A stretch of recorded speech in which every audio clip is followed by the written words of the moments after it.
आज की बात अब हर शाम सोमवार से शुक्रवार 8:30 बजे से।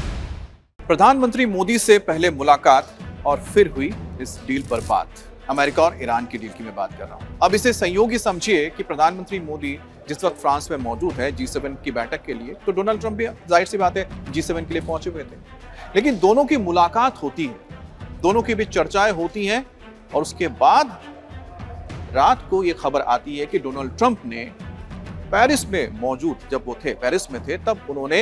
ईरान के साथ मेमोरेंडम ऑफ अंडरस्टैंडिंग यानी कि इस पीस डील पर, इस समझौते पर हस्ताक्षर कर दिए। अब मैं संयोग इसीलिए कह रहा हूं कि पहले प्रधानमंत्री मोदी से बातचीत हुई, प्रधानमंत्री मोदी ने उनकी तारीफ भी की कि आपने बहुत अच्छा काम किया कि आपने मिडिल ईस्ट में जो शांति को लेकर आपने कदम उठाया है उससे पूरी दुनिया को फायदा होगा। उसके बाद प्रधानमंत्री मोदी ने अपनी भी बातें रखी और तब जाकर आखिरकार आप देखिए कि जब ये मुलाकात हो गई उसके बाद फिर रात को ईरान के साथ इस डील पर हस्ताक्षर कर दिए गए। अब इसमें एक देश जो लगातार कोशिश कर रहा था कि इस पीस डील में अपने आप को बताने के लिए कि हमारे वजह से पीस डील हो रही है, हमने ही कदम उठाया हुआ है पाकिस्तान, जो हमारा पड़ोसी मुल्क है। अब सोचिए कि पाकिस्तान जब इस पूरे पीस डील को लेकर मध्यस्थता करने की बात कर रहा था तो हर तरफ से यानी कि भारत के अंदर से भी लगातार सवाल उठाए जा रहे थे, प्रधानमंत्री मोदी के ऊपर सवाल उठाए जा रहे थे और भारत सरकार पर सवाल उठाए जा रहे हैं कि भारत ने क्यों मध्यस्थता की कोशिश नहीं की। अब देखिए, ये है मध्यस्थता। जिस व्यक्ति या फिर जिस देश को मध्यस्थता के रूप में या मध्यस्थ के रूप में प्रोजेक्ट किया गया या जिसने खुद को प्रोजेक्ट किया, जब पीस डील साइन है तो उसका कोई नामो निशान ही नहीं है। मसूद पेजेश्कियन ने तेहरान में बैठ के सिग्नेचर कर दिए और दिखा दे कि हमने साइन कर दिया, और दूसरी तरफ डोनाल्ड ट्रंप ने पेरिस में बैठ के सिग्नेचर किए और दिखा दे कि हमने समझौता कर लिया। और ठीक उसके बाद ईरान के स्पोक्सपर्सन, जो विदेश मंत्रालय के स्पोक्सपर्सन है, उन्होंने आकर कह दिया कि हस्ताक्षर हो चुके हैं, ये डील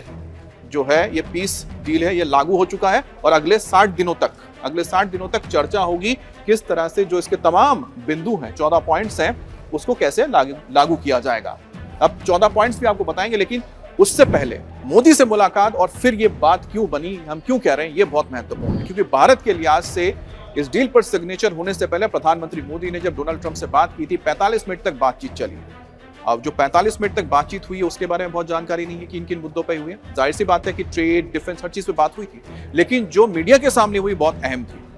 अब मीडिया के सामने जब बात हुई थी तो सबसे पहले तो आप जानिए कि प्रधानमंत्री मोदी ने तो पहले इस बात का स्वागत किया कि हाँ, समझौता होने जा रहा है, और प्रधानमंत्री मोदी की ओर से तारीफ की गई डोनाल्ड ट्रंप की कि आपने एक बहुत अच्छा कदम उठाया है शांति के पथ पर, जिसकी वकालत भारत लगातार करता रहा है। लेकिन इसके साथ ही प्रधानमंत्री मोदी ने एक बहुत कड़वी बात कर दी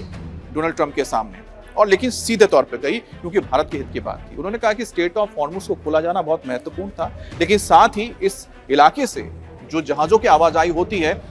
उसमें सुरक्षा का ख्याल रखा जाए, क्योंकि ज्यादातर जहाजों पर इस वक्त पूरी दुनिया में भारत के नागरिक बतौर क्रू मेंबर्स काम करते हैं। और हाल ही में एक जहाज पर जो हमला हुआ था जिसमें भारत के 3 नाविक मारे गए थे, उसका भी जिक्र कर ही दिया उन्होंने कि इनकी सुरक्षा को ध्यान में रखना होगा, इनकी सुरक्षा सुनिश्चित करनी होगी, क्योंकि अगर भारत के नागरिकों ने हाथ खड़े कर दिए और कहा कि नहीं, हम कमर्शियल शिप्स में अब नहीं जाएंगे, तो अब मान के चलिए पूरी दुनिया की अर्थव्यवस्था ठप हो जाएगी, बंद हो जाएगी, जस के तस जहाज वहीं रह जाएंगे।